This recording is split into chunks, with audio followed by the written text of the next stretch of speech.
Hey everyone, Jaden here. Welcome back to another video. Today is Monday, but we're gonna release this video on Tuesday. This is when you guys will see it. I just don't have time to record and like edit the same day, so we're gonna try to keep it like this for just this week. Trying to get some more free time so I can do more videos because you know I just love opening packs. Anyways, guys, today we're gonna be opening up the Yu-Gi-Oh! Monsters of Mayhem, Monster Mayhem. And this set, honestly, low-key, has been slightly growing on me after seeing the weekend. We had the Edison tournament. We're going to talk about that. It was, and then we're going to, get into this set because I've seen people open up some packs in front of me, and I've seen, like, the whole Chibi lineup. We even had a Starlight Blue Eyes White Dragon Chibi pulled at a store, which is, like, the big hit of the box. So after seeing all that, it kind of makes me want to open up a little more. Maybe I can get a QCR on it so that'd be great. I've seen a Secret Rare Honest, but hopefully we can get a QCR today. So guys, without further ado, let's open up Monster Mayhem.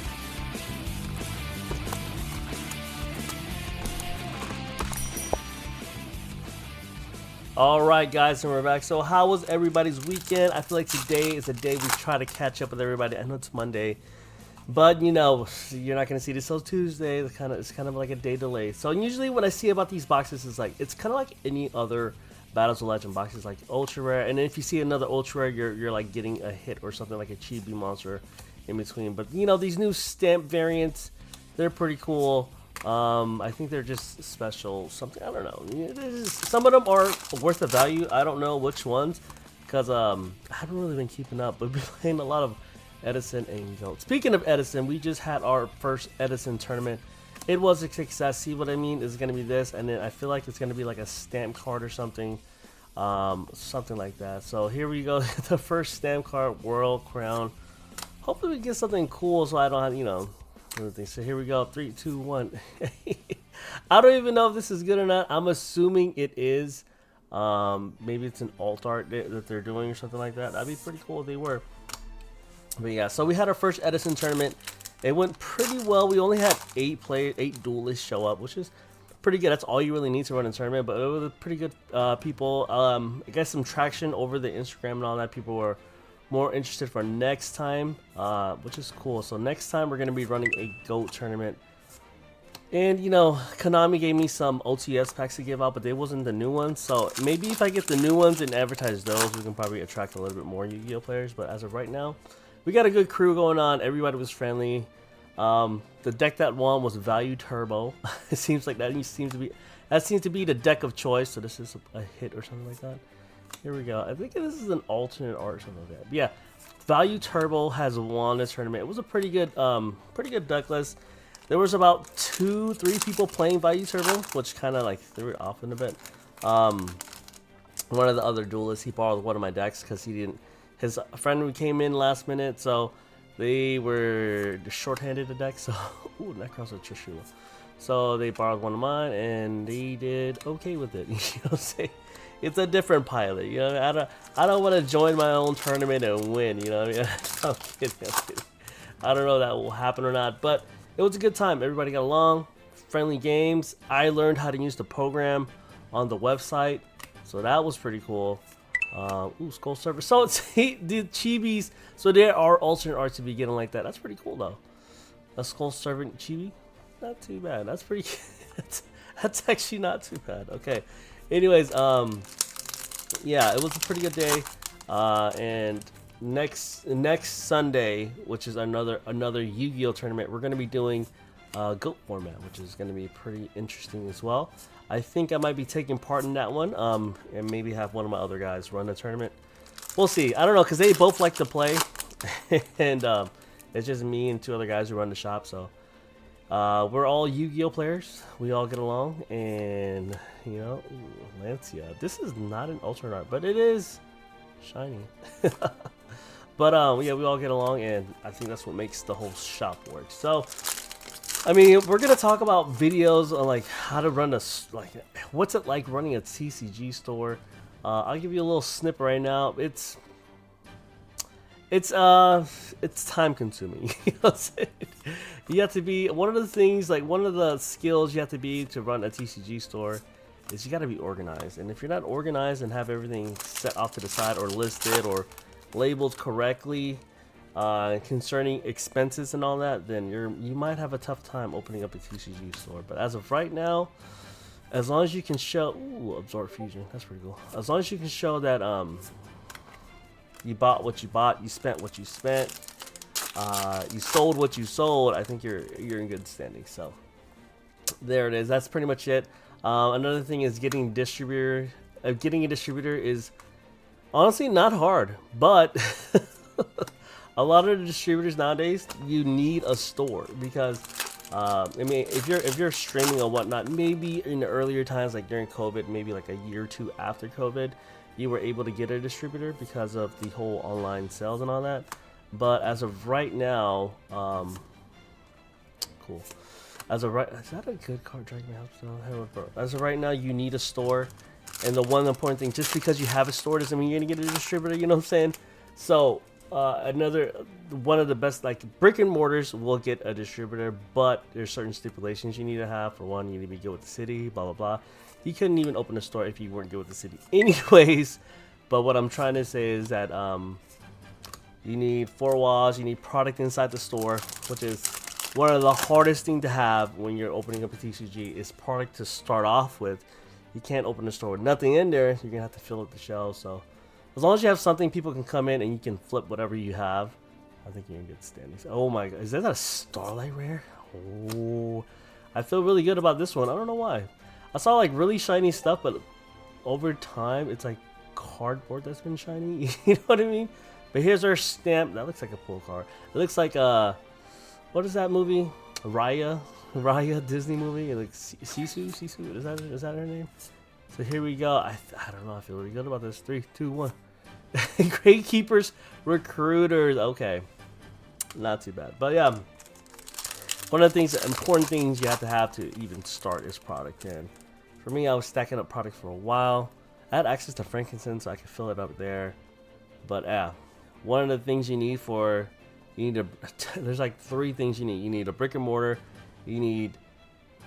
There's 4 things you need.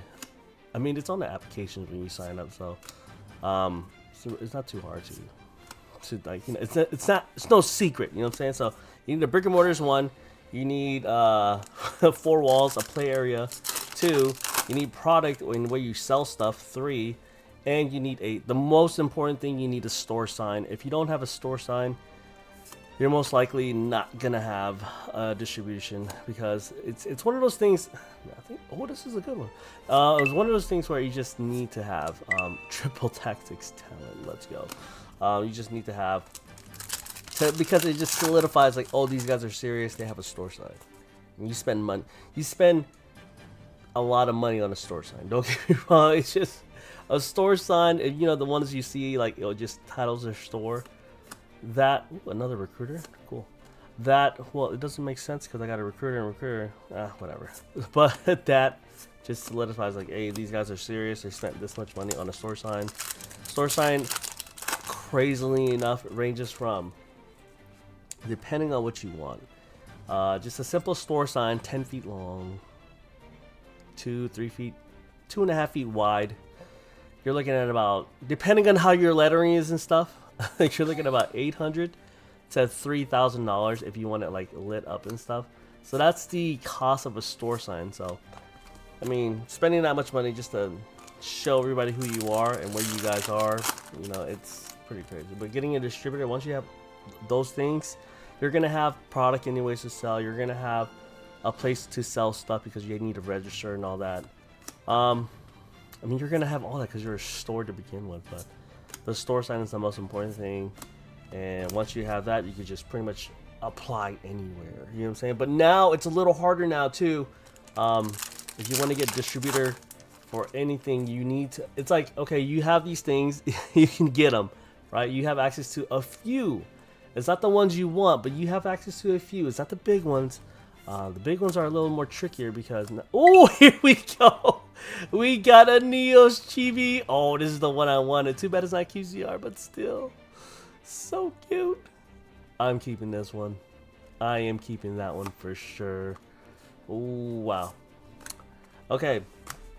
So, distributor, once you have everything there, That doesn't necessarily mean you're gonna get a distributor. Like some of them will, like the smaller ones and all that. You can still get it from there, but I've noticed that these smaller distributors, I mean, you think I'm buying like Pokemon or Yu-Gi-Oh stuff at like warehouse prices? No, I'm not. For these small ones, they're selling it like closer to market, which is crazy. So you're just knocking off like a few bucks off market, and then you have to sell it for expensive. But at least you can have product. But I don't. For me, it's like, why would I do that? I still want the distributor just in case they have other stuff. Like, supplies are hard to get, so that's why you keep them around. It's like once you have these distributors, you pick and choose what you want. That's like cherry picking. It's kind of a bad term to use when you're talking about distributors, because they don't like that. They don't like that you cherry pick stuff. But you know, they gotta admit, like some of these distributors, they only have certain things that you like. Like there's only 2 distributors in North America that does One Piece. So you're gonna have to go through one or the 2 for the One Piece. You know what I'm saying? So what I'm trying to say is that even though you have a brick and mortar, you have a sign, doesn't mean you're gonna get one of the big distributors. So one of the major things you have to do is become an official tournament store for something. So for one of the products they own, so example, all the distributors have Yu-Gi-Oh. So if you apply to become an OTS, you can get one of the big 10 distributors. Honestly, that's what they're requiring now, because just because you have a store, you can just open like a small booth or something, and people will try to get distributed by that, like that, which some of them can and some of them will. But now, if you want like the big time ones, you're gonna need, since so many people are opening trading card stores. Hey, I'm one of them. It's just, it's just like you know, like what makes you special? It's like, oh, I'm a tournament store. We have people here. We have a community. I can cater to them. We're good to go. So once you have that, it's a lot easier to get those big time distributors. You know what I'm saying? So that's the kind of the route I did. You know what I mean? I think the stamp was right here. That's kind of the same route I did. It's just that, yeah, I don't know. But I did ended up getting, the stamp was right there. I did end up getting like another, like, you know, I got a few distributors now. So I feel good about it. But now I just gotta, see, now that I have too many, I gotta pick and choose where I spend my money. That's the only hard part I'm having right now. But here we go. 3, 2, 1. Hey, the burner dragon ruler sparks. So guys, I know you probably didn't want to hear all that, but that's the kind of gist what a store has to go through, like a brand new store. If you're opening a brand new store, the one thing all new stores want is a distributor. So once you are able to fulfill their criteria and maybe go a little bit above and beyond, just showing that, hey, you're serious about this stuff. You can't just be some new guy coming in. And then you also, it's weird because in order to own a store, you have to show, it depends on the landlord of whoever place you're owning. You have to show your cash flow and how you spend and make money. And if you can cover the rent X amount of times, then you're able to get that spot. And then now you're finally starting to go, but now you got that overhead of the rent, and then you still have to make money to buy product and cater to the community or to your customers.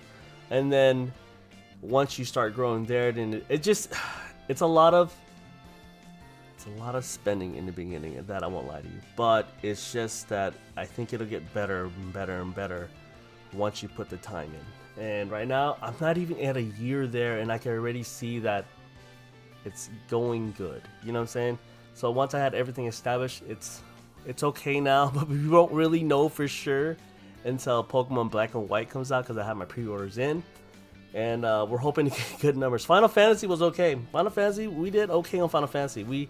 I expected to get nothing for Final Fantasy 7, and they gave us stuff at distribution prices, which is fantastic. So it helped us out a lot.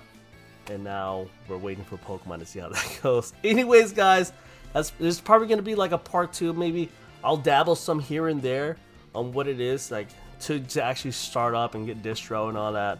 But for the most part, a lot of the distros nowadays, you need a store.